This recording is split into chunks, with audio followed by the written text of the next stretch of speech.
Bhojpuri film जगत से जुड़ल हर ताजा तरीन खबर सबसे पहले जाने खातिर भोजपुरिया आर्यन चैनल के सब्सक्राइब कर ली और घंटी के जरूर दबाई। जय हो भोजपुरिया समाज। जी हाँ, तो आज आप लोग के बीच भोजपुरी के सबसे सुंदर एवं सबसे हॉट अदाकारा मिस अक्षरा सिंह से जुड़ल नया एवं तरो ताजा रिपोर्ट लेके आइल बनी। उनकी फिर दर्शक फैंस लोग नया खुश खबरी की रिपोर्ट। जी हाँ, अक्षरा सिंह फिर आ रही बड़ी आप लोग यानी फैंस लोग से मिले जौन की मिल के तो धमाल मचबे करी और ढेर सारा रिकॉर्ड बनी। कहे एक नया प्रोजेक्ट बा जौन की आप लोग फैंस लोग भी जाने। जी हाँ, तो आप लोग जानल बहुत जरूरी बात। आप सब वीडियो के अंत तक देखिए, सारा कुछ रिपोर्ट डिटेल साथ बात आ सके और स्क्रीनशॉट भी दिखा सके कि कौन मैटर पे कहाँ के तरह आप लोग से मिले आओ तरी अक्षरा सिंह अपन फैंसों के भी। जी हाँ, तो बस आप वीडियो के अंत तक देखिए। उससे पहले एक और रिक्वेस्ट करें आपसे कि यदि आप भोजपुरिया आर्यन चैनल पर नया बनी तो जुड़ जाए, सब्सक्राइब कर ली और एक घंटी के आप जरूर दबा दी।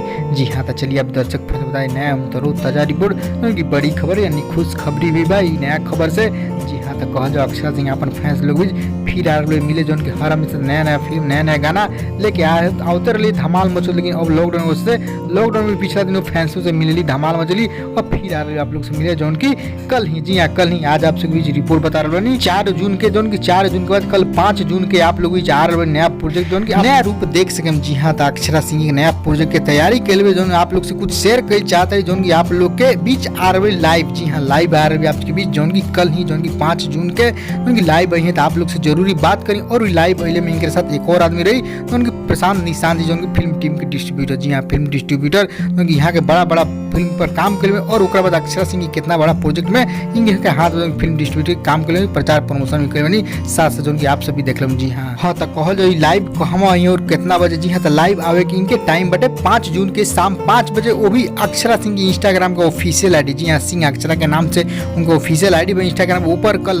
कल 5 बजे शाम के ही है 5 जून के। तो आप सब जरूर देख सकते लाइव जो आप प्रशांत निशांत जी रहे और अक्षरा सिंह जो अपन फिल्म के लेके और कुछ नया खुलासा करे वाली बाड़ी। जी हाँ, तो आप लोग बस तैयार रही कल के इंस्टाग्राम पे उनको फॉलो कर दें ताकि ऊपर भी आपसे देख और इसके साथ साथ आप सब यदि भोजपुरिया के भी इंस्टाग्राम में फेसबुक पेज पे फॉलो कर चाहते हैं ऊपर भी भोजपुरिया के पेज पर सर्च करके फॉलो कर दें। ऊपर भी लेटेस्ट न्यूज वीडियो फोटो के हर हमेशा तरो ताजा रिपोर्ट न्यूज यूट्यूब के अलावा वहाँ पे भी मिलत रही। जी हाँ, तो फॉलो कर दो। खबर कैसा लगा कल लाइव है तो आप सब लाइव बात करब कि ना कमेंट करके जरूर बताएं।